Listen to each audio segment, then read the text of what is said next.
मनुष्य को ये तक मालूम नहीं है कि मेरे दिमाग का मेरा 2% भी उपयोग नहीं हो रहा है, और वो अपनी मस्ती में गूगल में देख रहा है कुछ, और यूट्यूब में पिक्चर देख रहा है, और दुनिया में मनोरंजन कर रहा है और संसार की बातें करता है। भगवान ने जो सोने का कटोरा उसको दिया, उसमें सोने रत्न न भरते हुए कचरा और बासी भर भर के, यानी मनुष्य शरीर को जिस प्रकार से भगवान ने बना के भेजा, उस भगवान के बनाए हुए इस मनुष्य शरीर का सबसे कचरे से कचरा उपयोग करके अंत में शरीर को छोड़ के कहीं चले जाता है। ये सबसे बड़ी विडंबना है कि हम हमारे शरीर के बारे में नहीं समझते हैं, न शरीर को जानने की कोशिश करते हैं, संसार को पकड़ने के पीछे में ही लगे रहते हैं। न संसार हाथ में आता है न राम हाथ में आता है, ये गति में हम संसार छोड़ के निकल जाते हैं। शरीर की रचना क्या है और ये कैसे काम करता है, आप किसी भी मशीन को कैसे काम करता है ये समझ लोगे तो उस मशीन का संपूर्ण उपयोग, भरपूर उपयोग आप कर पाओगे, और जब उसका भरपूर उपयोग करोगे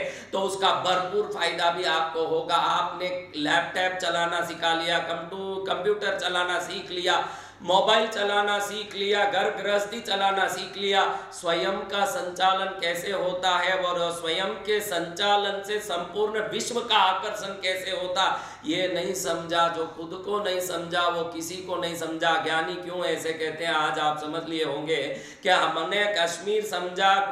कोडाईकनाल समझा, कुल्लू मनाली समझा, महाकालेश्वर कृष्णगिरी समझा, लेकिन हमने खुद को नहीं समझा। और खुद को यानी अंदर की आत्मा को समझना तो दूर की बात, मेरी शरीर नाम का यंत्र कैसे काम करता है और ये कैसे काम करे तो मेरे में सफलता ला सकता है, ये समझ बिल्कुल नहीं है। और ये समझ जिसमें नहीं है और लाख समझ पाके भी ना समझ ही है, ये गारंटी की बात मैं कह सकता हूं। इसलिए पहले हम ABCD से शुरू करें, ग्रेजुएट बनने की बात बाद में, कोडाईकनाल कुल्लू मनाली को समझने की बात में,